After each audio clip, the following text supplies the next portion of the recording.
है। पिताजी मुंबई रहते थे, छोटी मोटी नौकरी करते थे और माताजी गांव में रह के हमें संभालती थी। नमक रोटी खा के दिन निकालते थे कई बार। बहुत गरीबी देखी है और खासकर जब लोअर कास्ट दलित हो तो आपने बहुत कुछ सहा है जिंदगी में। बहुत डिस्क्रिमिनेशन, बहुत भेदभाव देखा है जिंदगी में। और जब 99 में टिकट मिला था, पहली बार जीते थे, उस समय हमारे पास पैसे नहीं हुआ करते थे। उस समय चंदा लेके चुनाव लड़ा था, राजू से प्रचार किया करते थे। तो हमने उस समय जो हम 10 साल पहले लोकसभा में जाया करते थे पिताजी के साथ उनकी उंगली पकड़ के, तो जब हम जाया करते सब कहते थे कौन है, तो कहते सांसद जी की बिटिया है ये। ठीक 10 साल बाद हम फिर गए लोकसभा में, तो अंकल थे वो कहते हैं कि सांसद जी के पिताजी हैं ये। तो 10 साल बाद परिवर्तन आया, आप लोग की वजह से आए हैं और पिताजी पिछड़ा दलित और सत्य की जीत हुई है। इस जीत का श्रेय मैं अपनी मशीशा लोकसभा की जनता को देना चाहूंगी। इस जीत का श्रेय मैं आदरणीय राष्ट्रीय अध्यक्ष जी को देना चाहूंगी। इस जीत का श्रेय मैं अपने पिताजी को देना चाहूंगी, जिन्होंने मुझे नाक समझा, भरोसा समझा कि मैं जनता की सेवा कर सकूं। मैं इतना कहूंगी कि आपने नेता नहीं चुना है, आपने बिटिया और बहन चुना है, और आपकी बिटिया और बहन आपके मान सम्मान बढ़ाने का और बचाने का काम करेगी। आपकी मान सम्मान में कभी कोई आंच नहीं आने देगी। मैं ये नहीं कहूंगी भाजपा वालों की तरह कि मशीर शहर को मैं क्योटो बना दूंगी, पेरिस बना दूंगी, न्यूयॉर्क बना दूंगी, लेकिन मैं इतना जरूर कहूंगी कि हर एक गांव में अच्छा हॉस्पिटल हो, अच्छा स्कूल हो, रोड हो, इलेक्ट्रिसिटी हो, पानी हो। अगर मैं इतना काम कर लूंगी तो मैं समझू कि मेरा मकसद पूरा हो गया है। इस चुनाव में बीजेपी वालों ने बहुत कोशिश किया कि डिवाइड एंड रूल की पॉलिसी कर सके। राजनीति में लोगों को धर्म के नाम पे बांटने का काम किया, हिंदू मुस्लिम के नाम के बांटने का काम किया है, और राम मंदिर के नाम पे वोट मांगने का काम कर रहे थे ये लोग।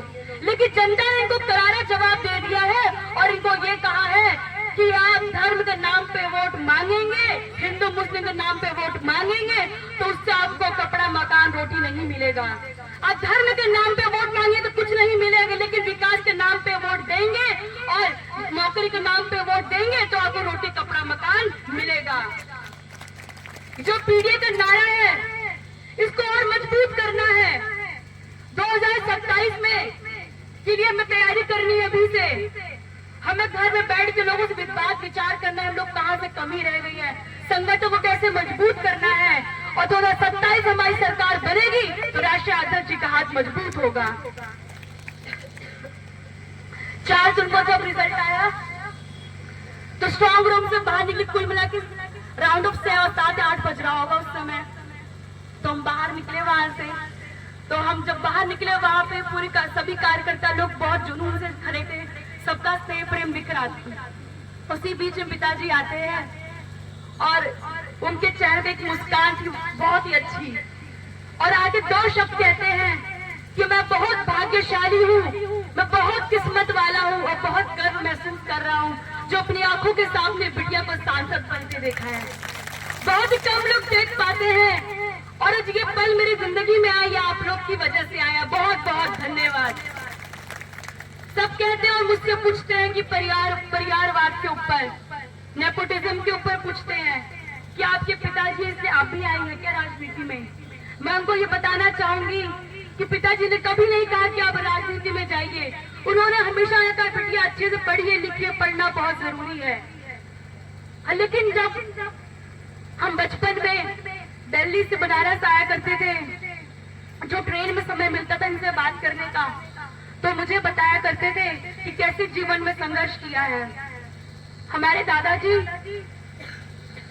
किसान थे और पिताजी के पास कोई बैकग्राउंड नहीं था पॉलिटिकल, बहुत संघर्ष किया है। पिताजी मुंबई रहते थे, छोटी मोटी नौकरी करते थे और माताजी गांव में रह के हमें संभालती थी। नमक रोटी खा के दिन निकालते थे कई बार। बहुत गरीबी देखी है और खासकर जब लोअर कास्ट दलित हो तो आपने बहुत कुछ सहा है जिंदगी में। बहुत डिस्क्रिमिनेशन, बहुत भेदभाव देखा है जिंदगी में। और जब 99 में टिकट मिला था, पहली बार जीते थे, उस समय हमारे पास पैसे नहीं हुआ करते तो उस समय चंदा लेके चुनाव लड़ा था, राजू से प्रचार किया करते थे। तो हमने उस समय समझ लिया था जब इनके पास कुछ नहीं है तो आज ये यहाँ पे खड़े हैं, हमारे पास तो बहुत कुछ, हम क्यों समाज सेवा कर सकते हैं। तो बचपन में हमने वादा कर लिया था खुद से कि हमें हमारी जनता मौका देगी तो हम समाज सेवा करेंगे, और इस बिटिया का सपना मेरी जनता ने पूरा किया है। तो मेरा कर्तव्य बनता है कि मैं आपका सपना पूरा करूं, आपके मान सम्मान को आगे बढ़ाऊं। मुद्दे वही है जो मुद्दे पहले चुनाव के समय थे, चाहे किसान का मुद्दा हो, चाहे एमएसपी का मुद्दा हो, चाहे युवाओं का मुद्दा हो, चाहे गरीबी का मुद्दा हो, चाहे महंगाई का मुद्दा हो, चाहे 30 लाख वैकेंसी भरने का मुद्दा हो, चाहे पेंशन का मुद्दा हो, चाहे अग्निवीर का मुद्दा हो। इन मुद्दों को हम संसद में रखेंगे मजबूती से, क्योंकि सरकार तो नहीं बनी है लेकिन विपक्ष बहुत मजबूत बना है इस बार। तो हमारा कर्तव्य बनता है कि मजबूती से आपकी आवाज रखें यहाँ पे। जो हम 10 साल पहले लोकसभा में जाया करते थे पिताजी के साथ उनकी उंगली पकड़ के, तो जब हम जाया करते सब कहते थे कौन है, तो कहते सांसद जी की बिटिया है ये। ठीक 10 साल बाद हम फिर गए लोकसभा में, तो अंतर थे, वो कहते हैं कि सांसद जी के पिताजी हैं ये। तो 10 साल बाद परिवर्तन आया, आप लोग की वजह से आए हैं, और पिताजी वहां हंस रहे थे, वो जो उनकी मुस्कान थी वो मेरे लिए बहुत इंपॉर्टेंट, बहुत पूर्ण मुस्कान है वो। मैं आपको यही कहूंगी कि इस देश में जो राजनीति हो रही है, सब नफरत की राजनीति हो रही है, तो खत्म करना चाहिए, और यूपी की जनता ने खत्म किया है।